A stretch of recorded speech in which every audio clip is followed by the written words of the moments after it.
We only use one, and that is sent before they go through our onboarding system. Before they go, okay. So that's kind of detailed version, am I right? Yes. So do you also include this evergreen template, which is like the shorter version, the one page one in the onboarding, this thing, onboarding module? We don't in ours, no. Okay, got it.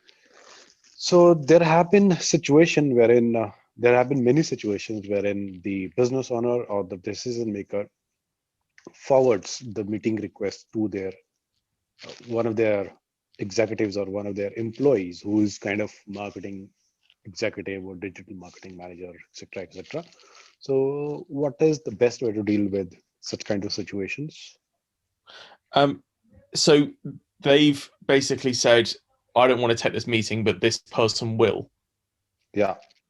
That's absolutely fine. If that happens, you can very politely suggest that they may wish to be included in it as well. But what's more important is if they don't and you're just dealing with that person, that you ask questions at the end along the lines of, seeing as you will be going to speak to this person, what are the questions do you think they'll be asking? Is there anything we can cover here? And then you send them the recording, and so that they can then play it to the next person. Okay, just ask the question, not really answer each and every question, and then send the recording to both of them. So now, if you were pitching something to grow your agency and Iman fobbed it off on me, and at the end of the call, I went, "That's great, Manu. Thank you so much. Obviously, I will have to speak to Iman." Then at that point, you'd say, "Okay, Karen, just to check, what do you think Iman will need to know to make this decision? Will it come down to price, or is there anything else?" And that then puts me on the spot, and I go, "Probably it will come down to price." So you can then just be a little bit clearer about that, and I can then pass that on to Iman. Got it. Fair enough. Then comes what strategy would you recommend to opt for, like when we do follow up after the meeting? So I know that you always recommend that we should always be locking in our second meeting, which is great. But there have been instances wherein I locked the second meeting, wherein before the meeting the person always maybe sends me an email that he won't be able to take this call and then never reverts back, and or instances like no show on the second call. Yep. So how do we deal with this kind of situations? That's fine. So if we'll build the first one, which is if somebody says, "Oh, I can't make this," then if it is clear that it's an objection, then you say that's absolutely fine. Here's my calendar. Are you free at the same time tomorrow, or is there another time this week that works for you? If they don't respond to that, then you follow that up a few times. If it is a no-show, that happens. That does legitimately happen. Iman's on the call now, and he'll tell you. Last year, Iman, there was a client, I'm trying to remember who it was, who just kept not showing at its meetings, but eventually we signed them, and it was literally just they couldn't be bothered. Those things do happen. It's a form of objection, so you just have to follow them up. Assume the best, be very polite, but be very assertive in your emails. Got it. That's it from my side, Karen. Thank you so much. Amazing. Thanks, Manu. Thanks. Next up for Iman. Yep. Fernando, how are you? Hi there. Can you hear me? Yes, sir. All good. How are you, Iman, Kieran? Doing great. Yourself? Awesome. Doing great too. Thanks for asking. So my question is regarding Facebook ads today, and I have actually a few questions. So first of all, how do you know which event for the event optimization on the Pixel? What do you mean? That's a very open question. It depends on our. Yeah. Sorry. So who are you running ads for? I'll give you a little bit of context. So I'm running ads for a e-commerce client. They sell backpacks, and I have mainly 3 campaigns. One of them is cold interests. The other one is just cold lookalikes, and then the retargeting campaign. So I was using add to cards for the cold audiences and then purchase for the warm audiences. But I've tried to split test in one cold audience, add to cart event, and also content view event, and then I got better clicking through rate with the content view. But I'm just not sure how to make this decision, based on data. Well, don't ever look at click-through rates, because once again, when you're saying view content like that, you're telling Facebook to optimize for click-through rate, but at the end of the day, click-through rate isn't what's going to keep your client paying you. So when you did the split test, which one actually brought in better CPAs?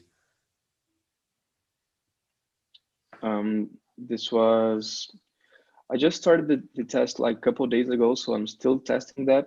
But right now, better CPAs are still on the add to cart event optimization. So, yeah, well, I guess that would make sense. I know a lot of people will basically try to optimize for different conversions, and they'll play around with things. At the end of the day, we always do purchases. We also optimize for conversions. Even with cold audiences? Yep. All right. And have you ever split tested that? Yep, a lot. All right. So purchase like for every single campaign, that's what you do. Occasionally we'll do add to cart. Great. Thanks. So my next question, Iman, is regarding campaign structure and scaling. So as I said, I have 3 main campaigns, which are lookalikes, cold interests, and retargeting. And I also have one campaign that I used for testing creatives. What happens is I've tested a bunch of creatives, and then I choose the winning ones and put them into the cold audiences. And I have some other ones for the retargeting campaign. But mainly within the cold audiences, both lookalikes and interest base, what I've been seeing is I get some good results with some of them for like maybe 1, 2, 3, 4 weeks, and then I don't touch the ad set budget, and then after a while they start to die, and this is happening over and over again. So I've been able to get to reach certain limit of results, but then I'm not being able to scale it. So I'm not sure if I should just keep creating new interest-based audiences, or if I should do something like cycling creatives to scale. So what would be the best way to when it comes to cold, you shouldn't have to cycle creatives in order to scale, because that would insinuate that the same people are seeing the same ads, which shouldn't be happening on cold unless you're doing it for local businesses. But if you're running ads for e-commerce, you could realistically use the same 3 ads, and scale to 500,000 a month, right?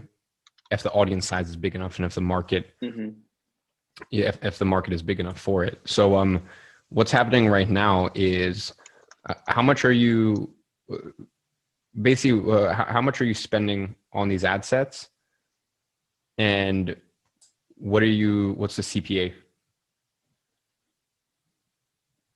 So can I tell you the numbers in Brazilian reals, because I'm here from Brazil? Yeah, that's fine.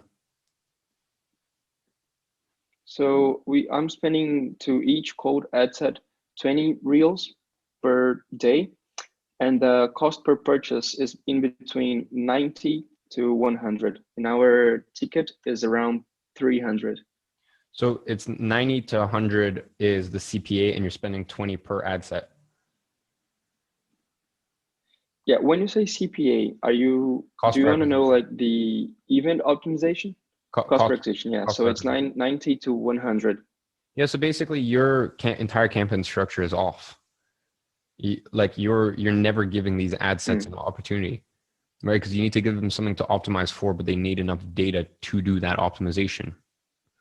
So if you're spending 20 a day on an ad set, and that means that ad set is getting a final point of reference of, hey, this is what a customer looks like every 4 days, every 5 days, right? So your biggest issue right now is you need to be spending more on the ad set. I don't know why you're trying to create more ad sets. You should be putting all your budget towards getting it. I mean, if you go through the training, we talk about how to, in the training, we talk about how to load balance. Like percentage for testing, Yeah, which so percentage for testing and for scaling? Yeah, basically your issue right now isn't like, for example, once you scale up, the main issue that people have is they'll try to scale an ad set, but then they get costs go through the roof, right? You don't have that issue. You can just scale your ad set. So I should place more budget into them so it can have more reference points. So how much are you spending a day, and how many ad sets is that across on your cold campaign? Sorry, I didn't get it. How much are you spending a day on cold, and how is that, and across how many ad sets is that? I'm spending 80 reels and across 4 ad sets. Okay, you're better off. This is for the cold interest campaign, and then for the lookalikes, I'm spending a bit more. Better off spending. Daily, I'm spending 30. You're better spending off that 80 in one ad set than you are across 4. We have enough budget to spend like 80 in a couple of ad sets. Well, then do that. But there's no point. Basically, Awesome. it said you need to give it a running start, and because Facebook is getting information on what a customer looks like, right? Because each ad set is a different test, right? You're basically testing a skew of an audience. So you're only giving Facebook data to work off of every 4 days when it should be getting it multiple times a day. It makes sense. Awesome. Thanks, man. So would you recommend trying? I mean, no, I think you've answered that question. Thanks. Yeah. So the last thing would be from the 4 regarding create. From the 4, whichever one's getting the best results, take all that budget and just move it to that. Awesome. What about lookalike audiences? I have a couple of them, which are combined lookalikes, and they're both working well, but it's only 30 reels per day to each one of them. So also probably scale up that ad spend too. Same thing, just combine them all into one. It'd be a different story if you lookalikes into one. Yeah, it'd be a different story if you're spending. Just pick combine the budget of them into one. It'd be a different story if you were spending 1,000 a day, and at that point you might need to, and at that point you're getting basically 10 purchases a day, right? And then with that you might want to load balance that between 2 different ad sets. But the issue is you can spend up to honestly, you can even spend anywhere from 500 to 1,000 a day per ad set, and that's actually the optimal range. Because you're giving 5 to 10 purchase, the pixel is firing 5 to 10 times a day on that ad set, which is kind of where you want it to be in terms of not spending too much, because you're diluting an audience. And then on the flip side, giving Facebook enough data to work off of so that they can optimize. Awesome. It makes a lot of sense, man. Thanks for that. And last question, just a couple more questions. The first one would be regarding creative cycle. So should I worry about that? Because we've done these creative testings like a couple months ago. So I was thinking about cycling new creatives and test them again. But after your explanation, I'm like, should I do this? No, you don't need to do it to scale. Cool. Awesome. So last question, man, is about outreaching, Iman. I've been doing Instagram outreach directly to the business owner, and this is how I got the 2 clients that I have. But I think I would just like to ask you if you would recommend a better way to do it, just from what you've seen in the past. I know you're doing a lot of ads, but I don't have enough budget to spend on ads right now. So you validated that it works for you, so I'd just double down on it. Cool.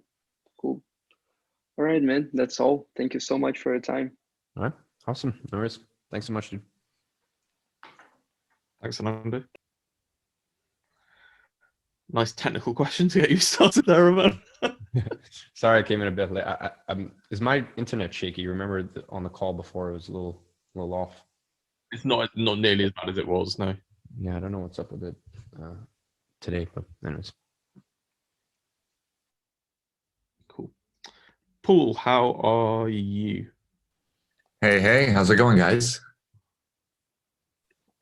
All good, all good. Yeah, I was gonna say, can you hear me? Yeah, it's been a minute. Hope you guys are doing well. So my question sort of orients, I guess you could say, partially technical, partially fun. So I won't tear you apart too much.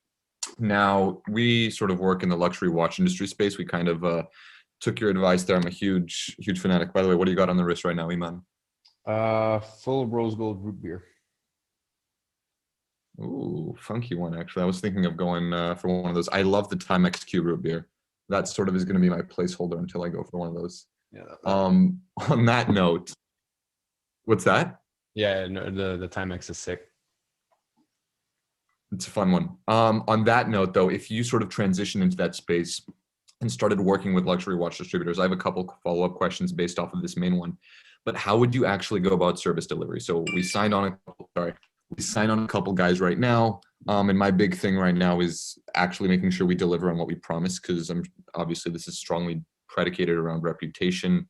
And there's a lot what goes around in terms of referrals and opportunity here. So what would sort of be your strategy? I know you previously mentioned, okay, retargeting as a main sort of medium of budget, as well as cold for seller leads. Sort of what, if you can, I guess, pick out your brain a little bit in terms of strategy, what KPIs optimizing for, like, sort of your whole baseline. Well, when I was seriously considering, going into that niche, basically I was given a ceiling of 50 pounds per seller lead for a Rolex. Okay. Right. With the intention that working with gray. Pardon? Sorry to interrupt you. Were you working with a gray market dealer, or were you working with AD? Oh no, you could never run ads for ADs. I would never attempt. Why wouldn't you recommend? Oh, dude, no. Do you think Watches of Switzerland is gonna run a Facebook ad? Like, Watches of Switzerland, like these guys are like, they're all snobs. Like ADs are not gonna run ads. I was looking at gray market dealers. No, and I'm in the gray market space. That was actually just one of my follow-ups. I was considering potentially introducing ADs into the mix, but yeah, I didn't want to call them snubs, but you said it first. Continue. Go ahead. Yeah, I mean, it's like, imagine like Facebook running or Rolex running Facebook ads. It's not going to happen. Same thing with with the ADs. They want to like keep this air of like, I don't know, just they're quite pompous. I hate ADs. They're the worst. Yeah. The thing is, though, I mean, Rolex actually recently started running Facebook ads. Really? Believe it or not, on which shocked the hell out of me. So that's what I'm saying. There could be some opportunity here, and I'm pretty sure Watches of Switzerland does run ads on Facebook, if I'm not mistaken. For my looms, yes. Give me 2 seconds. I'm just checking on that right now. Yes. So yeah, they are running ads.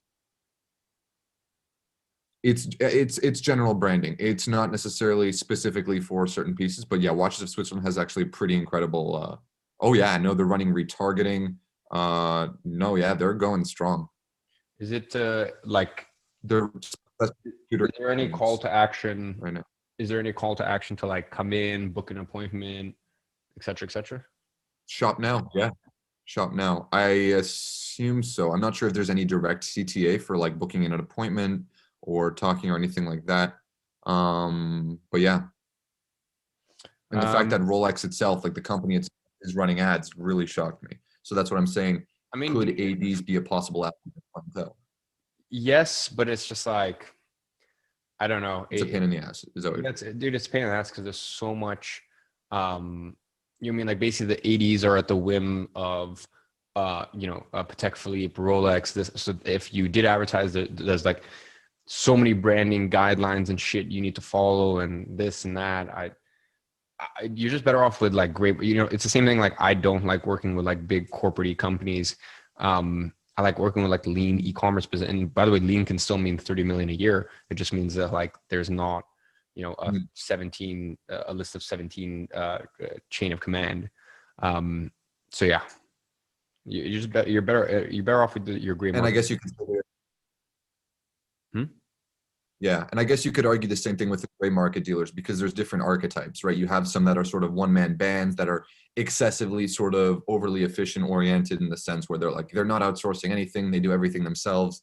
And then there's that sort of other avenue of like, okay, like, you know, certain consignment companies and what have you that are sort of bigger scale but are open to doing this stuff. Does that make sense? Sure. Yeah, for sure. And then also it depends So on my question how now their business is wholesale compared to direct to consumer. Right.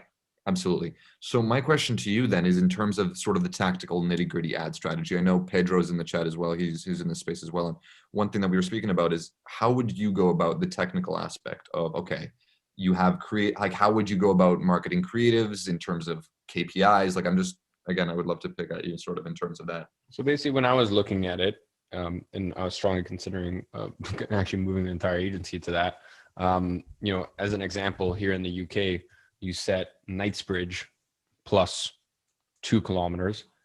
So, you know, basically the most wealthy area. Okay. Interests things like Loro Piana, Rolex, Patek Philippe. There's different SKUs of interest that basically, you know, signal that someone is very wealthy. Also, if someone is interested in Loro Piana or Zegna, that says a lot more about them than if someone's interested in a Ferrari or Lamborghini, because, you know, who isn't? Right. Um, Correct. Right. But True. Loro Piana is definitely more niche and segmented, right? You got tons of teenage little boys that love Ferrari that are drooling all over it, as opposed to the archetype of someone that's actually interested in piano, which is very, very niche compared to the mass market of Ferrari. In the same way, if you run ads to get seller leads and you're running ads for people who are interested in Rolex, you know, a combination of Rolex, Patek, AP, you know, that, and you're not getting enough qualified leads from it, then you might want to run a SKU and an interest targeting of people within the high net worth area within a city. But for people who are, you know, interested in are interested in Jaeger LeCoultre, they're interested in, you know, some of these like FP Journe. Like if you're interested in those, like you're not some guy, you're not just some kid on Instagram who likes flashy stuff, like, you know, about watches. Right. So that could be another way to kind of qualify people. So basically you run ads to that and basically just run ads, getting people to, you know, basically just if they're interested in selling their Rolex. And that was the main thing that we were going to run ads specifically for, not sell your watch, sell your Rolex, because they move them so quick. And a lot of times when these people sell their Rolex, then they'll also come in and buy another watch. Now, I've spoken with some clients, and actually a lot of them were very adamant about not particularly targeting towards Rolex because they said that certain margins can be very difficult because a lot of the times, I mean, they've gotten better margins on really sort of off brands like Lang & Söhne, Jaeger-LeCoultre, like yeah, I mean, better. Of course, but you're going to sit on dead stock. If you sell a Batman, it doesn't matter who you are, you're going to sell it within a week. You know what I mean? Whereas if you try to sell a True, and I guess it depends on the size of the company, right? Right. If there's certain companies out there that would rather just sit on dead stock, but when they sell it, get a heavier margin because they have the sort of leeway to do that. Right. Yeah. Now, in terms of creatives, like what's sort of your strategy here? Because I'm the one that manages like content creation, creative, and copywriting. How would you go about that? Yeah. So for that, we were just going to, because obviously you can't post photos of like a Rolex itself. You know, we couldn't just put up a photo of like a Daytona. So what we were going to do was just it was just a photo of like their shop floor. Would you recommend potentially, why are you opposed to doing a shot of the watch itself? Because I was very adamant about doing lifestyle oriented photos, at least to me. I mean, again, I haven't tested any of this. Is just going on my own personal speculation of consumer psychology as a consumer myself. Do you think that there would be higher, and I guess this is something I'll have to split test, but do you think there would be higher engagement rates for lifestyle oriented photos with the particular pieces themselves, or what do you think in terms of that? And follow up would be, how does that transition? Lifestyle works, just obviously make sure it's, you know, it's curated. It's like you're like you guys create the content yourself. Yeah, not taking it off of just an online platform. Yeah. Why would you be opposed to that? I'm just curious now. Copyright issues. Yeah. Okay. Now, if I were to take certain, for example, elements of, let's say, a stock photo of a Rolex, and I were to cut it out, and that would still be copyright unless I took the photo of the product, right? Correct. Okay, cool. And in terms of copy, how would you recommend structuring that? Because obviously this is very conducive to results, and this is an industry that I'm passionate in terms of, yes, I want my agency to be the largest agency for luxury watch distributors, full stop, because it transitions into my passion, and I'm starting to get more sort of connections in the industry. So I'm just trying to figure out a way that's really conducive to grabbing results in terms of that. Well, I mean, in terms of copy, it's pretty simple. Just, just different variations of, hey, if you want to sell your Rolex, Buy my watch. get a free appraisal today. Okay. So you keep it simple, don't go overcomplicated. And in terms of KPIs, would you recommending optimizing for conversions? Because I have two clients. One of them said, let's not optimize for conversions. And the other one was like, well, conversions are all that matter. And I agree with both sides. Well, when you say conversion, what you're optimizing for is actually a lead. You're optimizing for someone who's going to come in and basically book in an appointment to come in and get their watch appraised. So you should say the call to action should be filling out a form. Well, for us, we were going to do it Calendly because, with pretty much all these dealers that I was thinking of working with, like ones that I actually have bought from in the past and this and that, and was discussing with, they're by appointment only anyways. So you need to book in a time either way. Okay. So the CTA is going to be then booking an appointment. Now, in terms of, so that's for buying a watch. Would you recommend doing cold? No, that's for selling a watch. Anyway, that's for selling and buying a watch. But for cold, we were only doing ads to sell a watch, never to buy a watch. Okay. So, and then the rest of the budget, I assume, is retargeting. And that's retargeting So for some of their stock. Gotcha. Now, would you retarget generalized, or would you, so this is what I was thinking of doing, is opening up a retargeting strategy. This specific client has like a relatively like solid budget.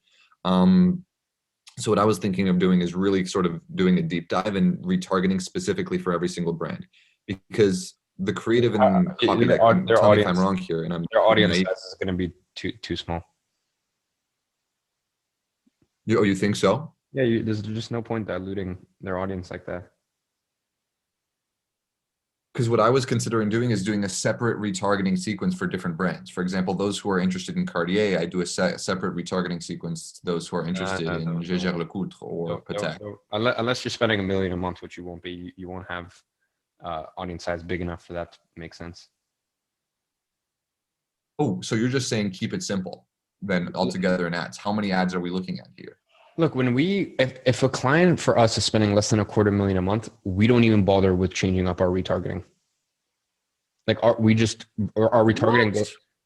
Yeah, but I mean, look, we the amount of clients have come to us, and this is this is why, like, it's very funny when clients come to us and we're like, the old agency has 18 campaigns, and retarget it's based off 30% video views and 50% video views, and they think they're all like smart and they want to make it look like they warrant their fee, and then we'll come in and clip off 30% off the cost per acquisition, and we have 3 campaigns, and it looks simple, but that's because simple works. Like the thing is, there's so much advice out there from people that don't know what it's like. Like they've never had a client that spends $200K a month. They just think that, I've got this client spending, $5K a month. Let me, my favorite thing is when I see all these marketing flows and people are like, then they go into this retargeting audience, and then we're going to retarget based off of and they dilute the spend in 100 different ways. And I was talking earlier to that guy in Brazil, right? And I was like, dude, your main issue is you're not giving Facebook enough data to work off of. People ask all the time, what happens when, AI takes over ads? I'm like, your question speaks to your knowledge, which is, what the fuck do you think Facebook is? It is AI. It's one of the smartest AIs on earth, right? You give it initial conditions, it optimizes, and then you kind of get to steer the rudder, but it's still, the AI is still working there for you. Fundamentally. Right. So you're right. Really all you're doing is giving it the initial conditions. So anyways, my point with all of this is, if you know, with a client, especially of this size, there's no point. You know, we've done it before with clients that are, as I said, spending above a couple $100,000 a month, where we'll retarget specifically. We'll run cold ads to SKUs of interests with different market messages, and then we'll retarget based off of that as well. But if you're spending less than $150K a month, then just don't worry about it. Okay. In terms of spend, yeah, okay. Yeah, because they're only doing 3Gs a month in spend. So you're saying just go super broad, do one retargeting campaign, one cold for seller lead campaign, and like that's it basically. No, you have your cold, your retargeting, and your testing campaign. And inside of your cold campaign, you have a couple different ad sets, right? As I said, I would maybe try an ad set with a bundle of like the affluent area plus a couple miles, with a targeting option of, you could try a general one. So just do a general one, see how that works. You could have a different ad set that is a bundle of Rolex, AP, and Patek. And then you can have another one, which is interest based on high-end clothing. So as I said, Zegna, Loro, Brioni. And then you could have another one, which is based off of more niche watches. And that might be 4 ad sets right there that you can try. And then you balance the budget between those.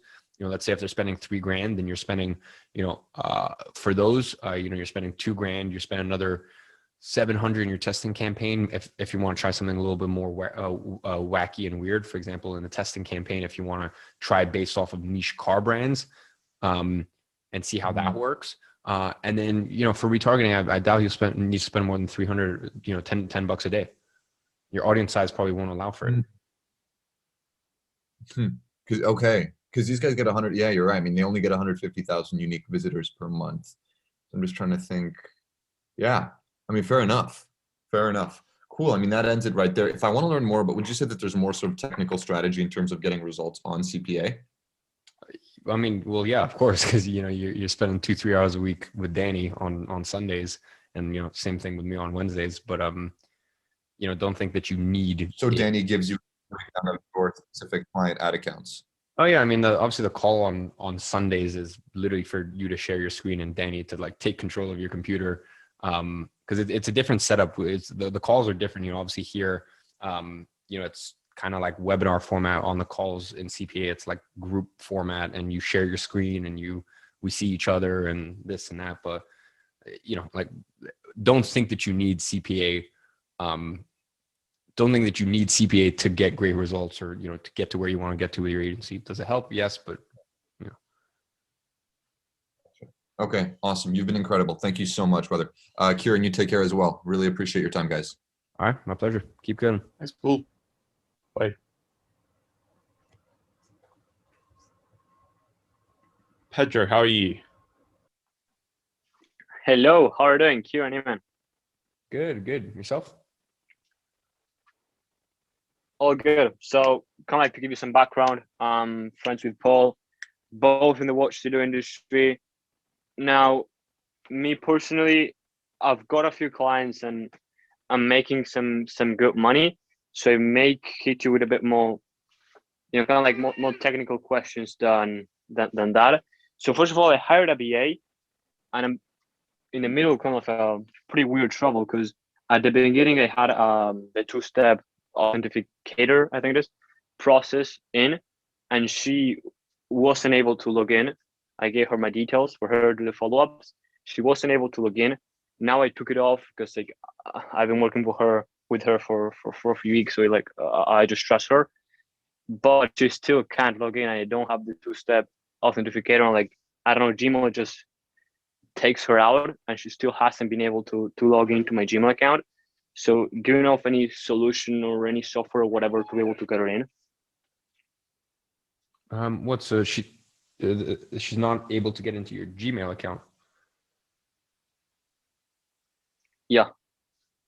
I have no idea, to be honest. I don't do too much logging into other people's Gmails, but yeah, Kieran does. Kieran, you got any advice?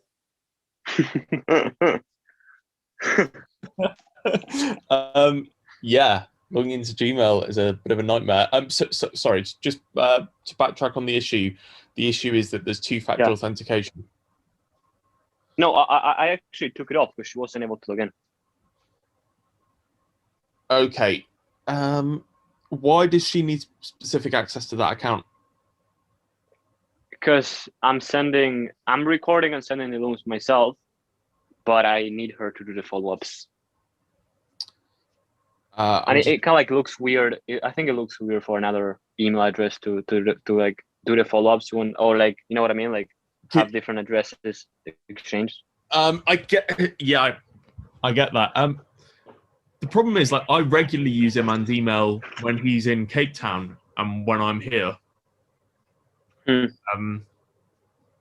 I'm wondering what the specific issue is there.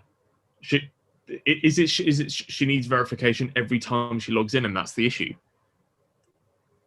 Yeah, like they show her a number that is like, in a lot of cases like 43, and they tell me they send me a notification, and like I check my email, I check my phone number, and I don't receive anything. And like, you've turned two-factor authentication off. I guess I'll have to speak with. Yeah. I guess I have to speak with somebody that I don't know, because Google support is like worse than Facebook. Like I think it's like it doesn't even exist. Have you got another question, Pedro? So, by yeah. the way, because my sister may know the answer to this. If you've got another question, stay on, and I'll go and ask her. No, yeah, I've got a few other questions. So continuing the watch studio conversation that Paul was having. So I've kind of like been having some. For one specific client, we're running salary ads. We're not doing the strategy that you, Iman, mentioned regarding the Calendly and get them to book an appointment, and that way closing them physically. But we kind of like have a form with different questions. They pick the watch brand that they have and different details, and they just submit it, and then the owner goes ahead and sends them a quote via email, via text, whatever they want. We're getting a cost per lead that I don't think is that bad. We're getting like between 10 euros to 20 euros, and it's a really long form with a lot of different details. So it's not that bad. But the owner mentioned that in a lot of cases, like the leads that are high quality can like get the quote and show it to another dealer, maybe even to their local dealer or whatever, and they don't end up coming back or selling it to them, and like they don't end up closing, if that makes sense.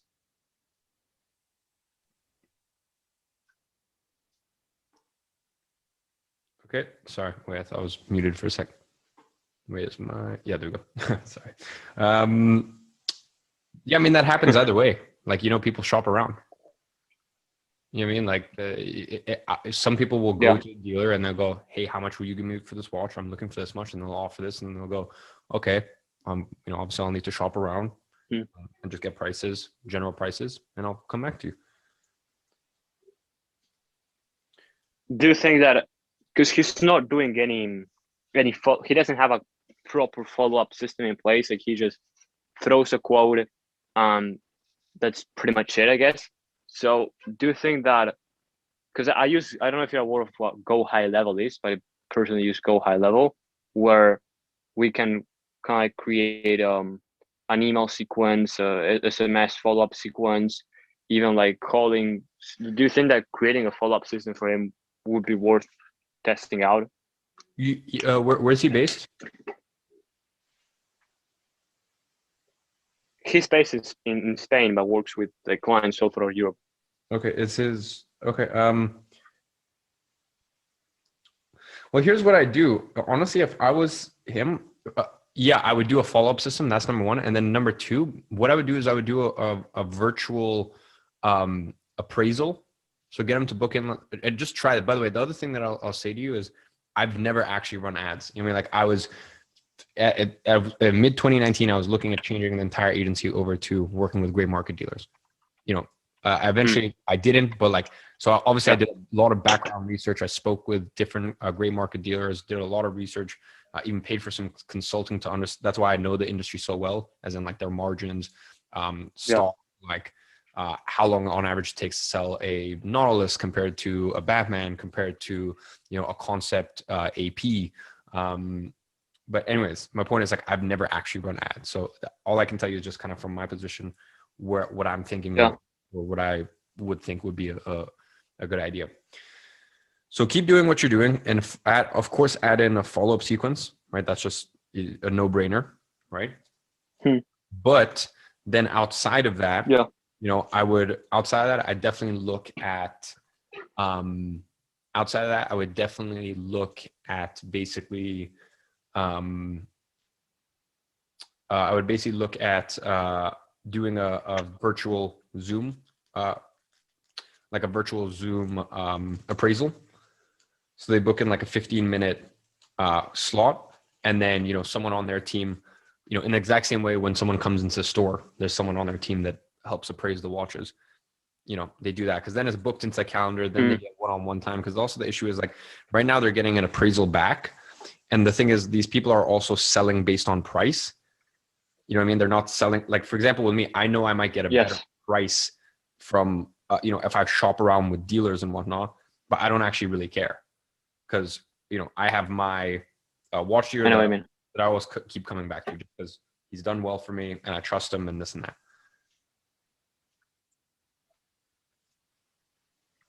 Yeah, I know what you mean there.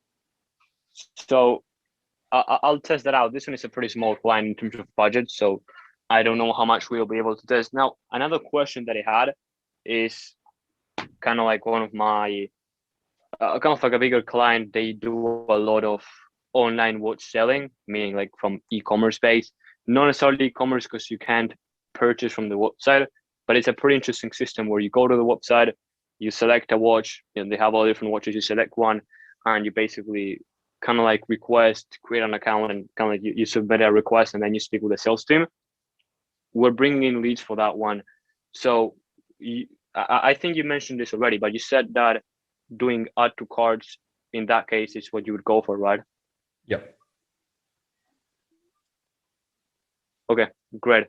Now, in terms of, because right now I've got, for an idea, I've got 4 clients. Like, when would you say it's time to bring in a full-time media buyer? How much time out of your week is the service delivery taking you? No, I have a media buyer. Like I'm paying him per client, but it's coming to the point where I'm paying him, like right now we're gonna bring in the 5th client, and once that's done, I'm gonna be paying him 3K per month, and he's like, so do it now. what annoys me is that like So do it now. Yeah, but I'm not gonna be able to sign this guy, if that makes sense. Like my current media buyer, like he has his own agency, you know what I mean? And like some days it's like a client throws a time for a meeting, and I'm like, yeah, that's okay. What about you, man? Oh, I've got meetings all day, like meetings from. It just annoys me because like, Yeah, so you know what I mean? Like he's got. you need to start looking for someone full time, basically.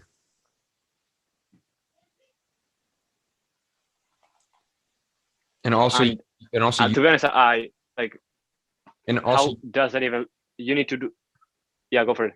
Also, you shouldn't have let yourself get to a point where he's managing all of your clients, and you know that you're never going to be able to bring him on full time.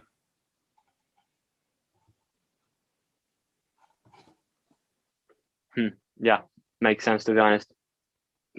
So in terms of getting somebody full time, you would have to do some type of like legal contract, where like how do you do that with Danny? Like, especially being a minor, did you have to, because I don't even have my business registered, for example.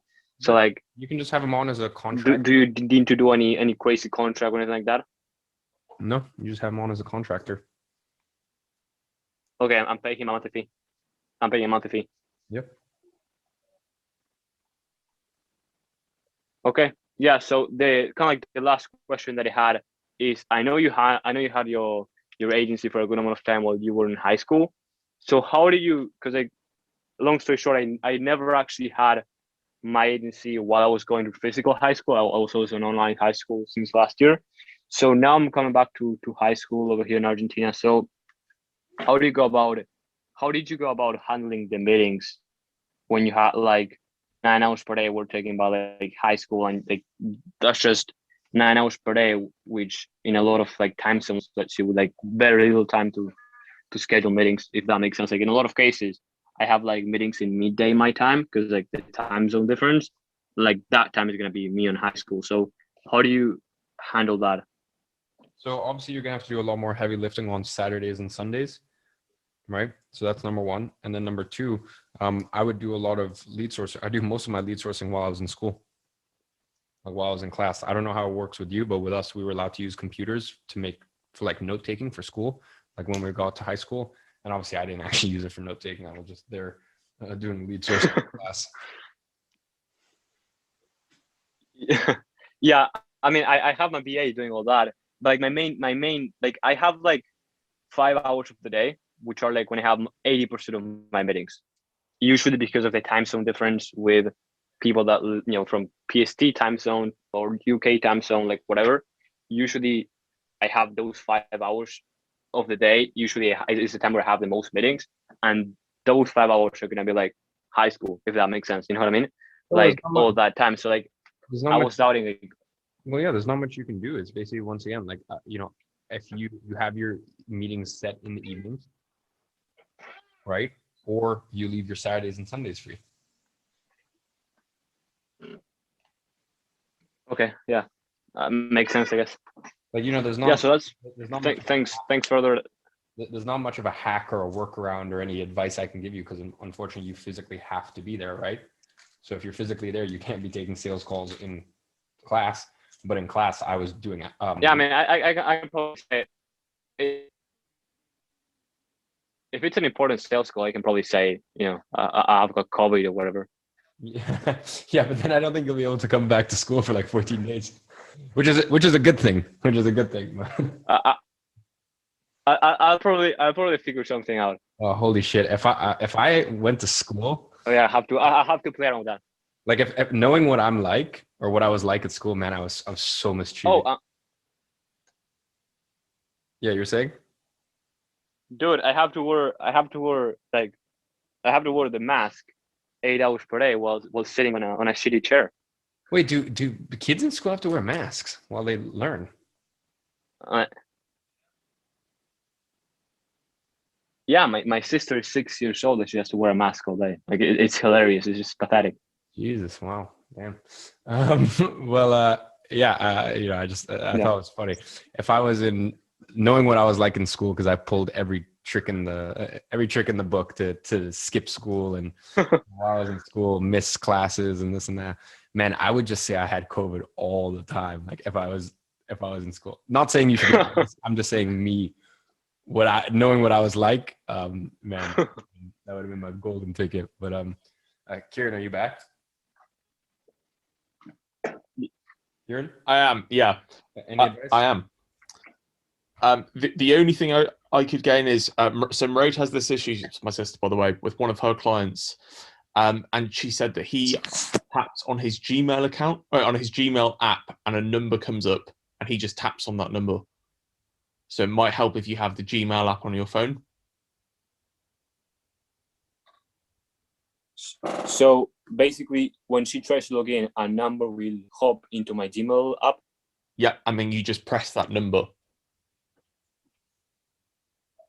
Okay, yeah, I'll probably test that out, because usually when she sent me the number, like I looked it up like later, if that makes sense. Yeah. Okay, yeah, I'll definitely go ahead and test that out and see if it works, and if not, I'll probably get her to get a VPN or something, I guess. So yeah, thanks for both Kieran and Iman for your help. Awesome. No worries. Very welcome. Thanks, pleasure. Bye-bye. Bye.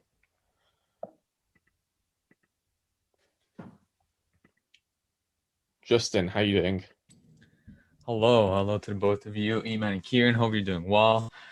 Iman, I was wondering, I was looking back at some old videos of yours not too long ago, and I'm just starting to kind of build my list of supplements to take. And I saw one of them that you had was a black maca. I was wondering if you still take that, and if so, like when do you take that during the day? Like how does that work? Well, maca root. Yeah. Yeah, so Macaroot is actually one of the only supplement. Like I've taken fucking everything under the sun. Also, by the way, apologies to everyone on here for my internet. Like I can tell things are slow, so apologies for the internet. Said like it literally took a crap like 30 minutes right before the Q&A call.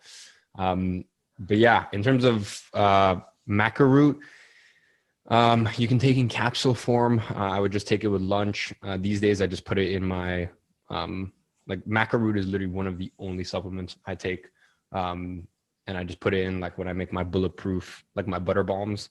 So you can just put it into any shake you make, or I do keto, so I like, I always have it in my like little butter bombs that I do throughout the day.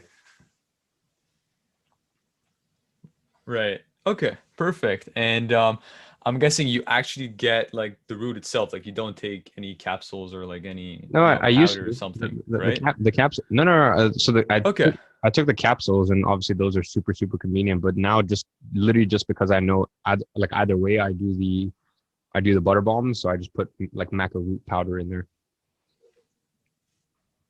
Okay. And is there any specific brand for capsules that you recommend? No, not really. Okay. Sounds good. So thank you for that.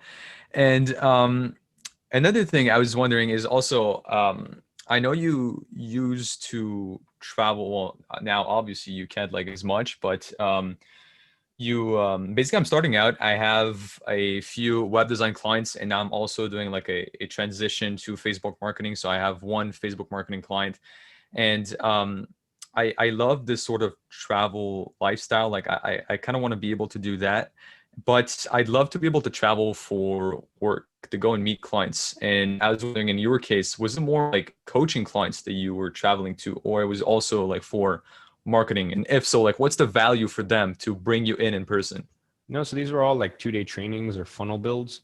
Obviously for our done for you clients, we never have to visit them. It's just it is when we do like funnel builds, I'd fly out, or if they wanted me to train their team on something specific, then I come in and train their team. Okay. Oh, makes sense. That's perfect.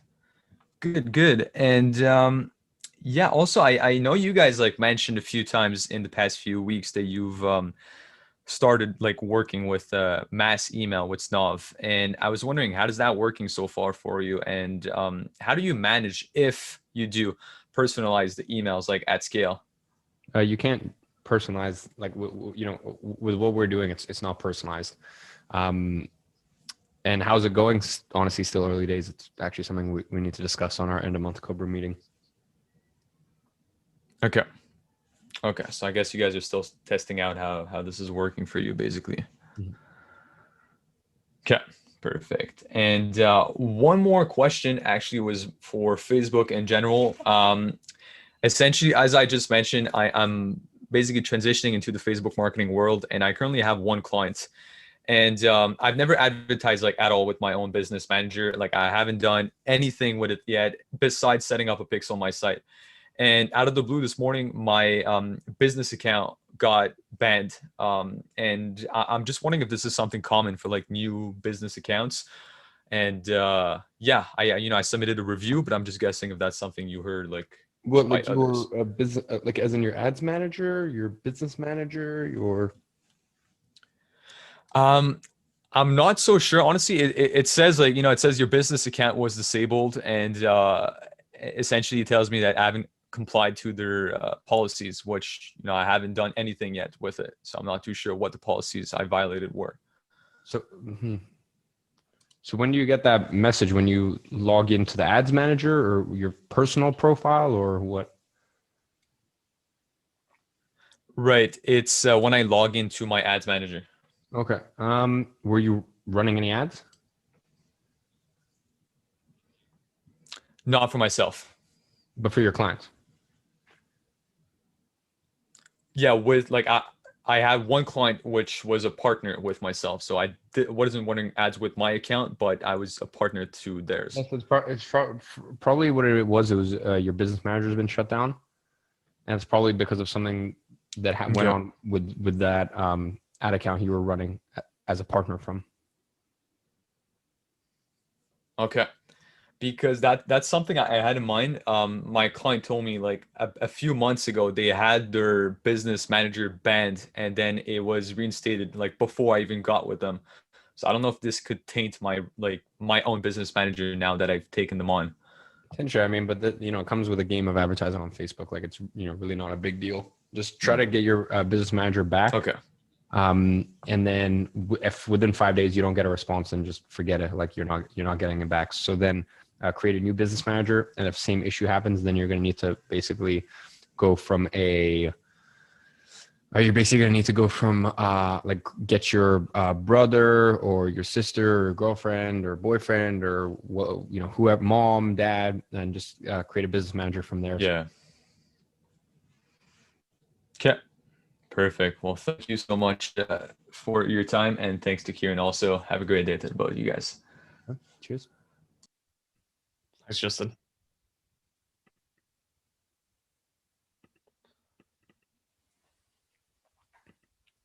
Lorenzo, how are you doing? Hey guys, what's up? Hello.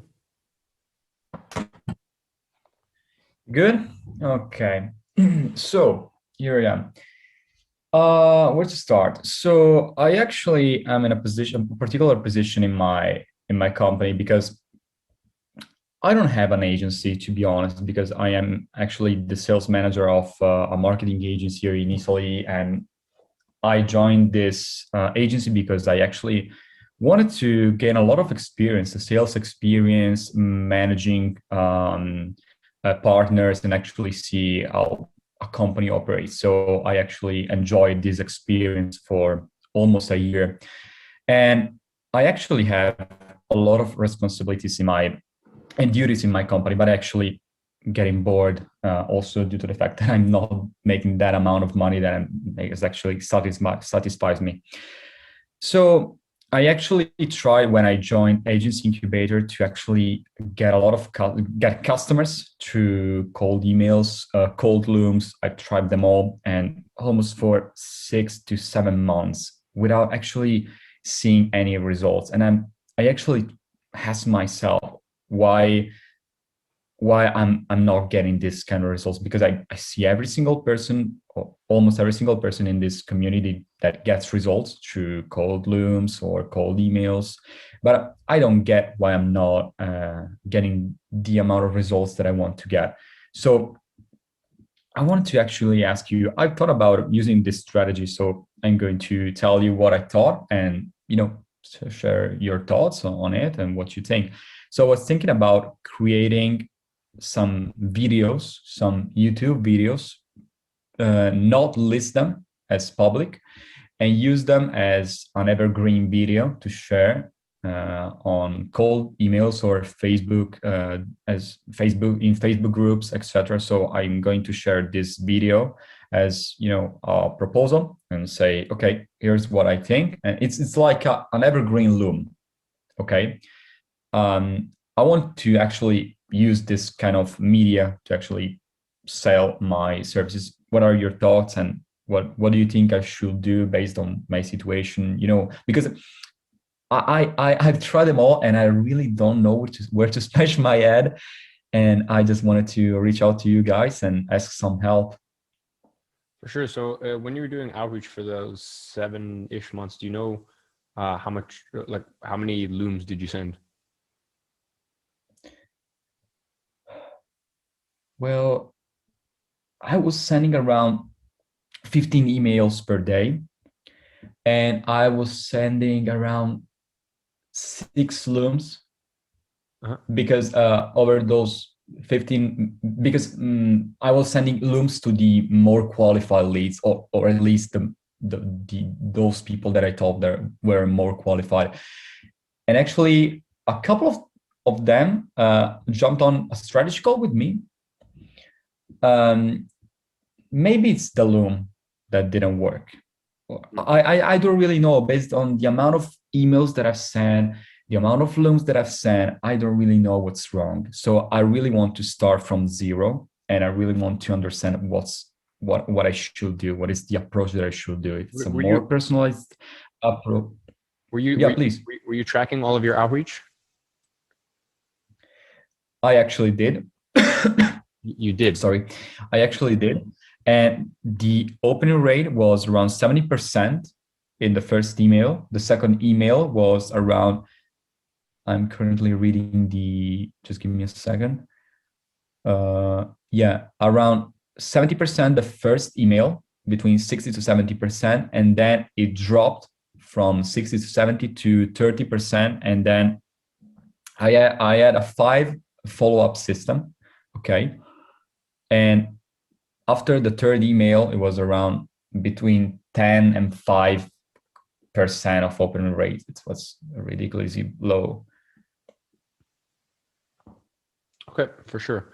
So, let's see. I think you need to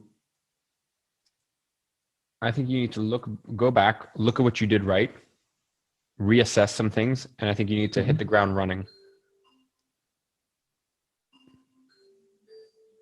Because this, sorry, can you, what do you mean with this?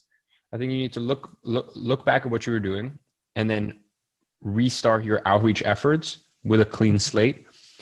What you're saying right now, shooting some videos to kind of educate people and then this and that, you need to understand, if you reach out to someone and you send them a video, like a general video that isn't tailored to them, they're not going to care enough to listen to someone who they don't know. But whereas if you're like, hey, look, there's this thing, and you can get to the point very quick, and you can get straight to the point, and you're like, hey, I've noticed this, or I know you get a lot of emails, I know you get a lot of people reaching out to you, but seriously, this is one blatant thing that like if you implement, or I'm gonna get straight to the point. There's nothing necessarily that I see wrong with your campaigns, but I'm gonna show you what's working incredibly well for one of my other clients, and I think you might be interested in it. Like any of these approaches that is more personalized, then their ears will prick up compared to if you just send a sort of general mass market, hey, here's a video I shot on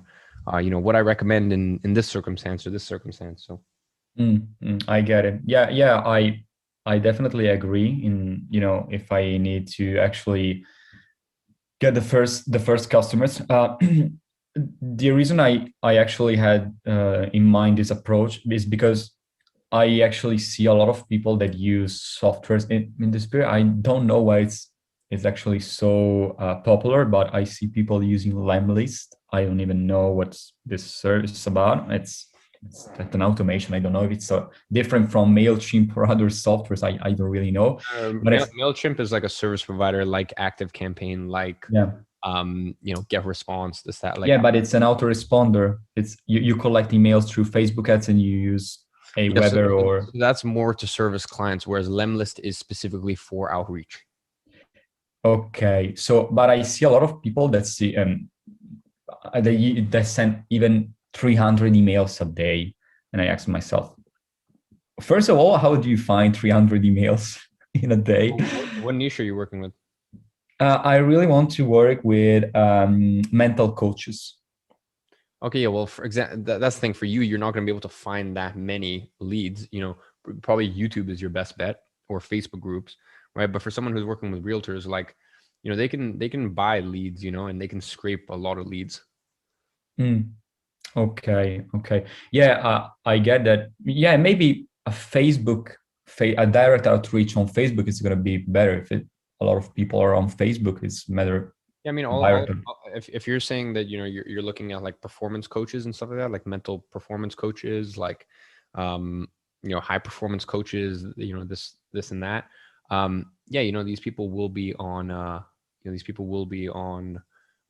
Facebook inevitably, and you can find them through YouTube, and you can reach out to them via social media. Yeah, because the thing is this, I actually, I am a consultant here in my company. I actually work a lot with personal trainers or mental coaches here in Italy. We specifically work in the Italian market. And I actually know a lot about the strategies behind actually, how to structure a profitable strategy in this niche, because I took people that actually charge 50 to 60 euros an hour to actually charge 1,000, 2,000 euros per package they used to sell. So almost for 500 euros per hour. So I actually know a lot about the strategy in this market. I actually don't know, and I know how to acquire customers on Facebook ads, but I don't have the right capital to invest on Facebook ads. No, So I'm not saying Facebook ads, as in direct messaging via Facebook. Yeah. Sure.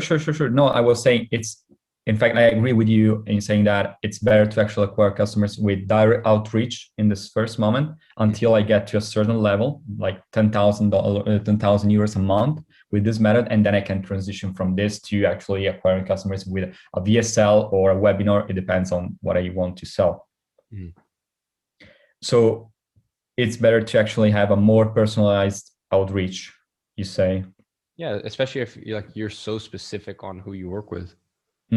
Okay. And what do you think is a good amount of, how many people should I outreach out to on a daily basis? Well, it depends, whether you want to go for direct messaging or you want to go straight for Loom. And then it's just a matter of like, the more you can do, the better. Okay. Because I work in a 9-to-5 job. I have a 9-to-5 job. So I actually have, I don't really have a weekend, but I can find some moments during my day, even night. It's no problem. I was thinking about, is it better to send a Loom in the first message or the second, third one? How should I structure my follow-up system? It's up to you. You can play around with it, right? For some people, they like to send initial. For some people, they like to send an initial message, get a feel for interest, and only then commit to, hey, I'm going to send this person a Loom. Whereas with me, like I just want to get straight to the point. Okay, so I send a Loom. Let's say that they respond to my message. How should I proceed from that? Should I send a Calendly message or should I follow? If they respond to your Loom? Yeah, right. If they say, "Oh, I really enjoy your video. I really enjoy your video." How should I proceed from it? Well, no, with your Loom, you should always be sending a Calendly links. Okay, after my Loom, I should directly send them a Calendly link. Isn't asking too much? No, or you can have it directly in the Loom. You can have a link, like for example, you could use a Bitly even. Like for us, it's very simple. It's just, hey, if you're interested in this, go to igmedia.com. Because, for us, you can book a demo with Danny straight from my website. Whereas with you, maybe you can have some sort of link that redirects them. Maybe you can even use something called like Pretty Link or, basically one of these softwares that lets you redirect your website URL and have like, youragency.com/book. Okay, so they open the Loom and maybe they find the link from for Calendly in the comment section, like something like this. Yeah, you can do it in the comment section as well. Okay. Thanks a lot. Well, I'm going to test this out and I'm going to let you know how it works. By the way, thanks a lot for your time. Awesome, my pleasure. Thanks a lot. Yeah. Thanks, Renzo.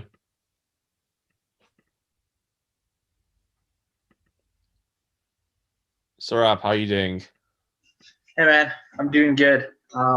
Also, the January 25 live call is still blank, dude. I'll sort right now when everyone's talking. All right, sounds good.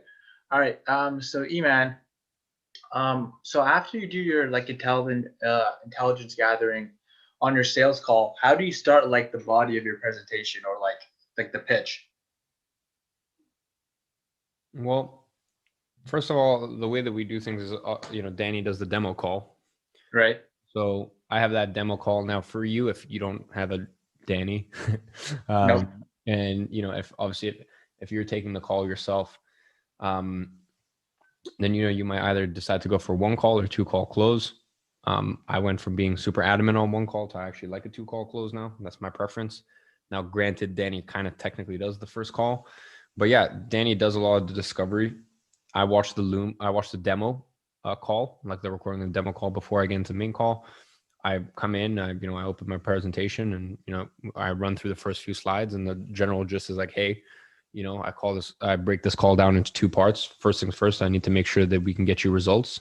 And if that's a green light, and only if that's a green light, then we'll move on to culture fit. and see whether, we would actually work well together. Because to me, that means a lot. And then, I'd say that, and then, I basically summarize what they accomplished in the first demo call with Danny. And then I go, look, I hope you don't mind. I'm going to ask, kind of repeat some questions that Danny asked, but that's just because I've got some of my own follow-up questions. And then we talk. And then if I think they're a good fit, then I'll get into how we operate as an agency, culture fit. And then, I close them up. Okay, sounds good. Yeah, because I remember I asked previous questions about like how you ask questions, things like that. And then so after the culture fit, like once you say like, all right, you're a good fit to work with our agency, what do you say? Do you like show a case study after, or do you just recommend what you would do for them?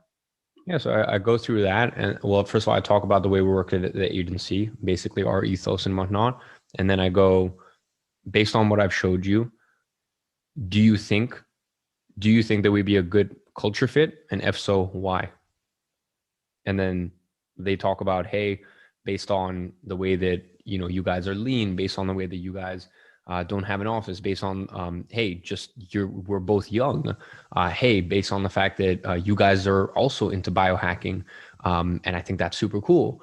We've had clients say all hosts of stuff. Hey, based on the fact that you guys are the first agency that like asked us about our general business, not just ad specific questions, so we can tell that you guys like actually care about the general business, or you guys have you guys have a bird's eye view of the business, and you're not just caring only about scaling spend.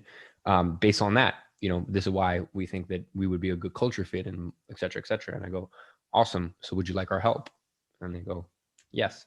And I go, well, great. So here's what we can offer you. Oh, so you don't like show them anything first? What do you mean?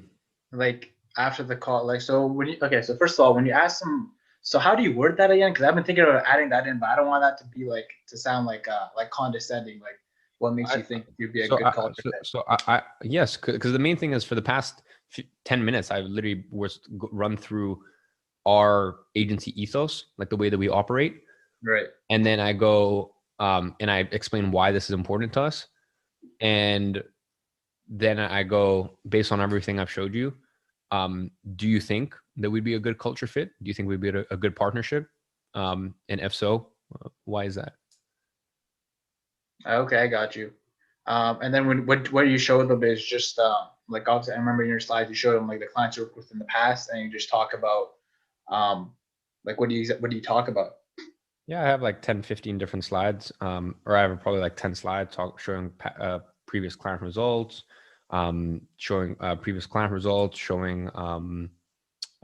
basically just some bullet points on basically just summarizing another one of our sort of principles, and then just some bullet points on it. And it's just like a visual slide presentation. Okay. And then when you end up asking for the sale, when they say like, I'll think about it, or they give you an objection, obviously, like, I know that's a smokescreen for uncertainty, but like, how do you deal with that after? If they say what? Like, for example, like, I'll think about it. Or like, can I get some more time to think about it? Well, I mean, here's the thing. If they go, I'll think about it, then I just go, out of curiosity, what's there to think about? And if they go, oh, blah, blah, this, that, and I'll go, okay, out of a scale from 1 to 10, how confident do you feel about moving forward? Or like, how good do you feel about moving forward? And if they're like, hey, to be honest, I'm probably at like a 6 or a 7, then I'll go, awesome. Out of curiosity, is there anything that we could do to get you to 9 or 10? And that might be something that a way that I leeway into. But usually after they go through that and they go, hey, we would like your help. Yeah. Usually it's just a matter of like, because here's the thing, you've knocked down every single wall, because it's like, okay, you've admitted we're a good culture fit, so we work well together. You admit that you like the way that we work and operate as an agency. You said that you like our help. So then really the only thing is price, or most of the time it's like logistical things like, hey, I just found a new distributor. Could we potentially start working together in a month? Yeah, of course, no worries. Hey, I am 100% in. It's just we're working with an agency and our contract runs up on, in 3 weeks. Can we start working then? Yeah, no worries. You know what I mean? Like there's Usually at that point, it's more logistics questions, not really like objection handling. No, okay, that makes sense. And then, so do you usually like, how many times do you like ask for the sale before they agree? What do you mean? Like how many times do you ask for the sale before they agree to sign on with you? Well, I mean, after I ask for their, like, do you want our help? And Yeah. I make the offer, then usually I'm not going to ask for it again. Like, it's just, then it's a matter of either they say yes, or usually what happens is that we'll run through it and then they'll have some logistics question. Hey, if we were to sign on, what would this look like? Hey, if we were to, for some people, it's literally like, yes, like, awesome. Like, I want to Right. move forward. Right. Or they're like, hey, awesome. How could we move forward? For some people, it's like, hey, so how would we work? Hey, out of curiosity, how does communication work? Awesome question, George. Basically, the way it works is blah, blah, blah, et cetera, et cetera. Usually it's just iron out, one or two logistical questions, just so they can understand what it is, how, how the synergy works between us. And then after that, that's kind of it. Okay, I got you. And then, so what does your current kind of closing rate look like? I mean, here's the thing. Keep in mind that Danny, we get 30 to 40 demos a month, and that's after we cancel bad applications. So we get 30 to 40 demos a month at the agency, and then from that, Danny will book in for me usually around like 8 to 10 discovery calls. So this is a 75% drop off. So if someone comes on the call, they're qualified, and Danny thinks that they're a good fit to work with us. So for me, it's like my close rate will probably be, if I made offers to every single one of those people, my close rate will probably be 90%, but I don't make offers to every single one of those people. Like, for me, then I'll go in and I'll kind of poke holes at why they wouldn't be a good client for us, or maybe it's not the right time, this, that. So usually at that stage, it's just me deciding whether, because Danny has laid it up. Now I'm just deciding, do I want to seal the deal and actually bring this client on? And then the other thing that's going on in my mind is basically, how am I going to structure this deal? And I also have my pen and my pen and pad of paper, and I'm always writing down different deal structures with performance fee, what we'd be estimated to bring home, et cetera, et cetera. Okay. And last question, when they ever when they bring on like their current like marketing manager, I don't know if that happens to you or not, probably not. How does that change the sales call, or would you approach that differently than if they were just by themselves? Yeah, I mean, what if they have their marketing manager with them, then it is a matter of like, there is an aspect to it where it's like, you can't be as, like, let's say for example, they're not doing well, then you can't be as critical. Whereas like if it's another agency, then like, yeah, I'll just be like, look, quite frankly, you're getting played here. So there is an aspect of you do need to appease them slightly. Okay, sounds good, man. All right, last question actually. In your last Q&A you posted, you said you never like wear a mask. Do you always like find a way around that, or like you never put one on? No. That means in any situation where I can get out of it, like, well, I say planes. Plane is kind of one of those examples, but in business and first, they don't make you wear masks. So I don't know, I guess going through airports, but once again, like, depends which airport. I just came back from Doha, and like, no one, a lot of people there don't wear masks. Whereas in London, you'd probably get like fined. And then, yeah, just, in Uber, like there's certain situations like, look, at the end of the day, if I have to go to a certain place and it's just more bother not going there than going there, then whatever, if it comes to it, I'll do it. But in any way that I can, I'll try to avoid it because it's the right thing to do. Well, I know, once again, I know Kieran's like, fucking just move on to the next question. Like, No, I hate masks too. It's all cool. huh? I hate masks too. It's all Oh, cool. really? Oh yeah. Yeah, but I mean, Yeah, but no, but it's like but Kieran, you're just more worried about like, so like the brand like image. yeah. I mean, yeah, obviously it's a very, very touchy subject, but long story short, if I get an Uber and an Uber driver is like, I need you to wear your mask, I'm like, I'm sorry, I won't do that. It's against my morals, or my beliefs.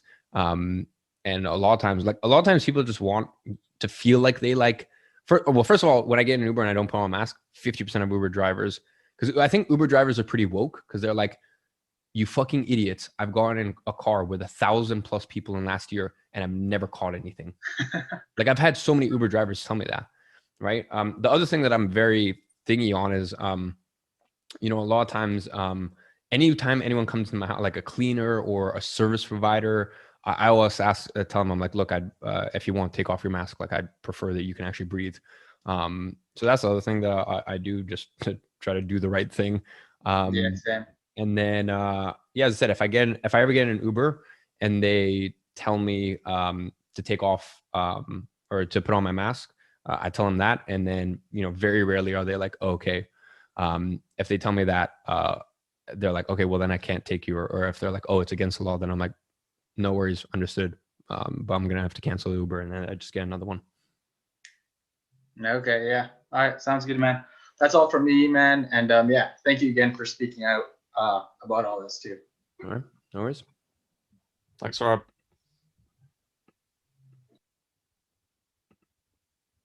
Also, I'm going to need you to promote another petition in a second, just so you know. I'll do it. I think there's gonna be a turning point in around April where you start to get really fucking mad. I'm pretty angry now. Wait, aren't they doing the announcement like as we speak? Yeah, the announcement's been made. Oh, it's already been made. Yeah. Okay. So when are gyms opening? The 12th of April. School's open on the 8th of March. Gyms don't open until the 12th of April. The really amusing one is pub gardens will be able to open before gyms open. Oh. Just so everybody knows on the call, I'm not a Chad. I have about a single gram of muscle on my person, but gyms are really important and I miss them. They are very, very, very, very important. But we'll get onto that later. Rares, how are you doing? Hey, I'm fine. How are you guys? All good, all good. Okay, amazing. I was wondering if at IAG Media, do you currently use Supermetrics or what graph for the reporting? Yeah, Supermetrics to get it into our reporting system. Okay, and for the reporting system, is the same that you gave in Agency Incubator, or is it another one? Pardon? For the you said for the reporting system, is it the same that you give in the Agency Incubator, or it's another one? Inside of CPA. Okay, amazing. Another quick question is, why do you not send the contract before they pay? You know, so they send the contract. I'm just basically just trying to lock in the payment. You know, because like the contract, there's a manual aspect to it. So I send it to Kieran, I send him the details, and then he sends it to them. So that's why. And they never say like, I want to say to change this, or I'm not okay with that. They never say that. No, not really. Okay. That was all for me. It was quick. Thank you, guys. Awesome. Have a great night. Great. Thanks, Rares. David, how are you doing? Hey, Kieran, how are you, man? How's it going? Good, good. Awesome. So my first question is, and this, Iman, it's more of a question of how you thought, you know, before you had the whole team. So I have a prospect in the SaaS industry who's currently running Facebook ads to employers in the medical field. It's basically like a HR platform where people can go in and post jobs and then hire doctors, physiotherapists, and everything like that. But she's only spending $600 a month on her campaigns, and, you know, going through the whole first call where I'm basically trying to see if they're qualified or not. I saw that they wouldn't be, you know, she wouldn't be able to afford our services. You know, she's a sole entrepreneur and everything like that. Back in the day, like when you would have someone like that, you know, let's say you were pitching your services, but you saw that they weren't qualified, would you do done with you type service, or would you just tell them that that they're not fit for you guys right now, but you'd look to maybe work in the future when they do grow? How would you handle that? Yeah, I'll offer a done with your consulting. Okay, got it. Awesome. And would you do it in the same model that you do, like the 2-day calls, or would you do it in a different way? No, honestly, with that, it's all bespoke. Okay, got it. Awesome. And I know you talked about this at the beginning about like no shows. So I think Kieran talked about it, you weren't on the call yet, but with no shows, um, how do you handle it? And like, obviously, because once again, to like second, third time is okay, but then fourth, fifth time, it's kind of unprofessional. Like, No, if do there's you two, drop them just because? if there's two no shows, I mean, for me, if there's two no shows, that's it. They're not becoming a client. Full stop. In your situation, maybe three. Okay. After three, yeah, just no chance. Yeah, because like I try to understand like, okay, maybe there's something going on in their life, but then it's like there's no even like like if there was an email warning, I'll like it's understandable, but there's no like email warning or like text me telling me, hey, I'm gonna be late. It's just nothing. So I just think it's really unprofessional. So okay, I'll just after 2, 3, I'll drop it then. And do you actually have like a automated sequence for this? Like I know some people with Zapier, sometimes you would have like a automated sequence for people that are no shows. No, Like an personally, we email don't, sent 'cause- out like 'cause to it- reschedule. No, because it's for us, it's very it's not very common because once again, remember that people when they book in, they're booking in, they're getting a demo with Danny, and then with the demo with Danny, they get SMS and email reminders 24 hours, 6 hours, and 1 hour before, and then when Danny if Danny thinks they're a good fit, then he opens up Calendly and fills in their information for them and books in a call that has me, him, and them present, but it's done via Calendly. So once again, they get the SMS and email reminders. Yeah, so that's actually what I do. So I have 2 calls. So I have the first call that's qualifying them, then the second call, which is me going through like a presentation that I build, which is basically the proposal and what we'll do more specifically in the logistical things behind it and their investment. But yeah, so I have like 1 day before, 6 hours before, and then 50 minutes before. That's what I'm wondering, like if I should maybe set up, because Me Too is very rare. It's just there's one person in particular that I'm talking about. That I'm dealing with this, and I was wondering if maybe to not like have to worry about, I can just set up like a Zapier, like an email sequence. Like if they don't show up, I can switch them into like a no show on my Hype Drive, and then it like sends them an email saying, hey, you weren't here. Here's another time to schedule or something like that. I was wondering Yeah, you can if do that's that. something that you would do. You can, Okay, if you want. got I mean, it. like And when we have a yeah, no show, Danny just sends them a WhatsApp. okay, That's the way that we do it. We got actually had it. a no show yesterday. Okay, okay, got it. That makes sense. Okay, awesome. And how do you handle prospects that are like very like and maybe this is not the case right now just because of like your status in the industry, but like prior when you were still coming up in this agency life, how would you handle prospects on calls that are very like monotone and you don't really want it to follow your sales process and they ask tons of questions in the beginning but barely answer any of your questions, and when you try to get like something out of them, they're like it's confidential, or they give you like a very like uh, bland response that it's not really helping you, and they just tell you like send over the proposal. Like they're very like monotone and very direct, and you don't even seem to want to be on the call. It's like they're more there for like something they're looking for than like to talk to you, if that makes sense. Well, I mean, look, if they're withholding certain information, you just go, look, I got to be honest with you. In the same way, if you're working with a tax advisor, or if you're working with a planning specialist, like kind of same thing. If you're kind of even working with a personal trainer, like you need to know some of the information about you to know where you are and where you want to get to, and kind of how we can bridge that gap. So that's that. In terms of them being Got it. if they're being super difficult, then you can actually call them out on that. To be like, look, to be honest, it seems like you're not really interested in being on this call. Am I getting the right vibe from you? And a lot of times, once you call them out, like they're like, no, like I'm this that. So Yeah. Okay, that makes sense. And yeah, so another question I have after this is that I had actually a client that I'm working with. You just signed them today, actually.